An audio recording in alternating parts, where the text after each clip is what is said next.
Célébration aujourd'hui de la journée météorologique. Le thème retenu cette année pour cette journée mondiale est climat, comprendre pour agir. Jour J-1 pour la célébration du cinquantenaire du cinéma ivoirien. Nous en parlerons dans ce journal. Au Sénégal, le verdict est tombé aujourd'hui. Karim Wade, le fils de l'ancien président sénégalais, est condamné à 6 ans de prison ferme et une amende de 138 milliards de francs CFA. Bonsoir à tous et merci de vous informer sur RTI2. Et on démarre par la journée météorologique célébrée aujourd'hui. Climat, comprendre pour agir, c'est le thème retenu cette année pour cette journée mondiale. La Sodexam et le district autonome d'Abidjan ont organisé ce matin une cérémonie. Connue par Gassoro. Mener et coordonner les activités d'observation, d'études et de prévisions en météorologie. Fournir à l'aéronautique et à la marine nationale des services de prévisions utiles. Entre autres missions assignées au service de la météorologie nationale. À l'occasion de la journée météorologique mondiale, célébrée tous les 23 mars de chaque année, la Société d'exploitation et de développement aéroportuaire, aéronautique et météorologique Sodexam a organisé 2 exposés sur le thème mondial climat, comprendre pour agir, mais aussi sur l'état du changement climatique en Côte d'Ivoire. La compréhension du climat est indispensable, car elle aide à tous les niveaux à prendre les meilleures décisions possibles pour les populations et les collectivités locales. Dans 5 à 10 ans, l'utilisation des prévisions climatiques sera aussi répandue que celle des prévisions météorologiques. La célébration de cette journée bénéficie du soutien du ministère des Transports. La compréhension du climat est indispensable, car elle aidera les responsables à tous les niveaux à prendre les meilleures décisions possibles. Pour les responsables de la Sodexam, les informations météorologiques sont primordiales aux compagnies de transport, aux activités touristiques et agricoles, aux risques d'inondations et catastrophes naturelles, mais surtout aux grands chantiers de construction tels les immeubles et les routes d'intérêt public. L'inspection de l'enseignement préscolaire et primaire de Songon organise un jeu concours dénommé Génie en herbe, une 3e édition dont la première manche a été remportée par l'EPP Nangwedje Légué-Blesse. 18 écoles primaires de Songon, dans le district d'Abidjan, ont participé au jeu concours Génie en herbe. Organisé par l'inspection de l'enseignement préscolaire et primaire de Songon, la première manche éliminatoire de cette compétition a été remportée par l'EPP Nangwedje Légué-Blesse. Protégeons notre environnement pour un développement durable. C'est le thème retenu cette année pour le concours. Et la qualité des prestations des candidats a séduit les organisateurs.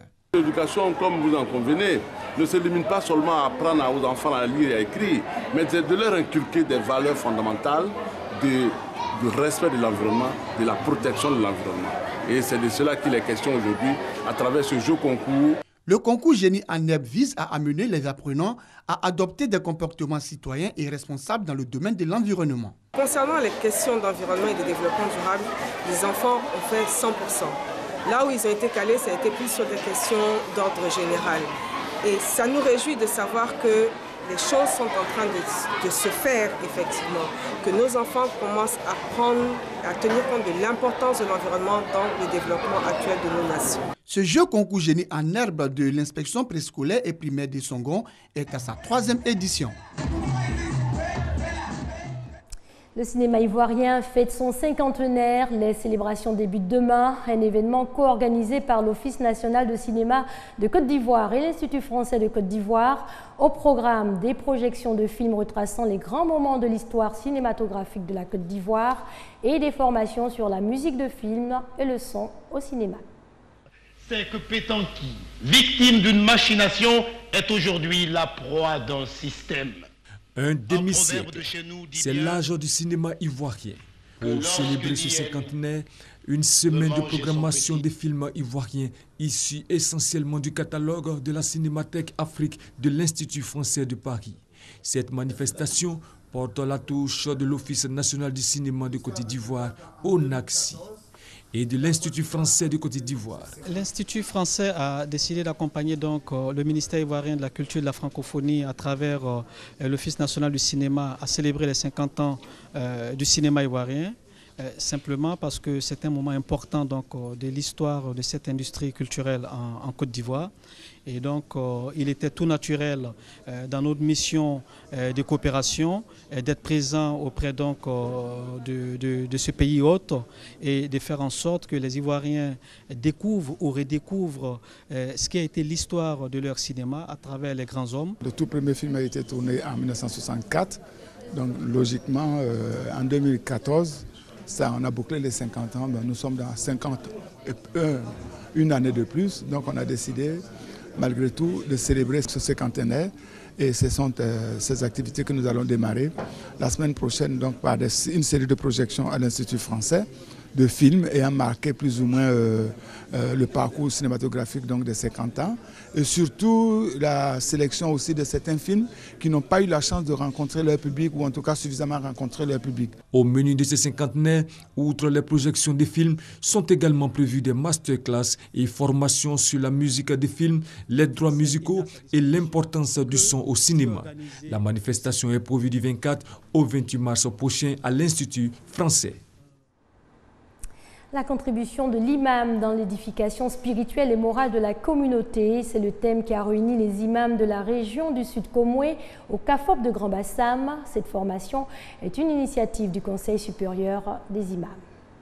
Des imams hors de leur mosquée, stylo et cahier en main. Ces guides religieux de la région du Sud Komoué participent à un séminaire de formation, un renforcement de capacités pour leur permettre de mieux enseigner les pratiques de l'islam. Nous sommes toujours en face de la population dans les mariages, chaque vendredi dans les sermons. Donc il est très utile que celui qui se communique, qui est toujours en permanence avec sa communauté, doit être toujours formé. Et ça, c'est une formation de recyclage pour nous. Quand l'enseignant est mal formé, il ne peut que donner de mauvais enseignements. Donc nous avons un enseignant bien formé afin que lui aussi à son tour puisse véhiculer de bons enseignements, afin que l'enseigné puisse profiter de beaucoup de choses. Un bon guide doit être bien formé. L'initiative du Conseil supérieur des imams COSIM répond à une ambition, celle de faire des imams des éclaireurs de la société. C'est essayer de développer les capacités de nos imams pour qu'ils connaissent mieux la religion en l'adaptant au contexte ivoirien, pour que l'application de l'islam en Côte d'Ivoire tienne compte de nos réalités, de notre histoire et de la composition de notre société. Et pour qu'ils puissent être des vecteurs de la cohésion sociale, de la paix et de l'harmonie dans notre société. Cette formation des imams a pour thème la contribution de l'imam dans l'édification spirituelle et morale de la communauté. Elle va s'étendre à d'autres régions de la Côte d'Ivoire.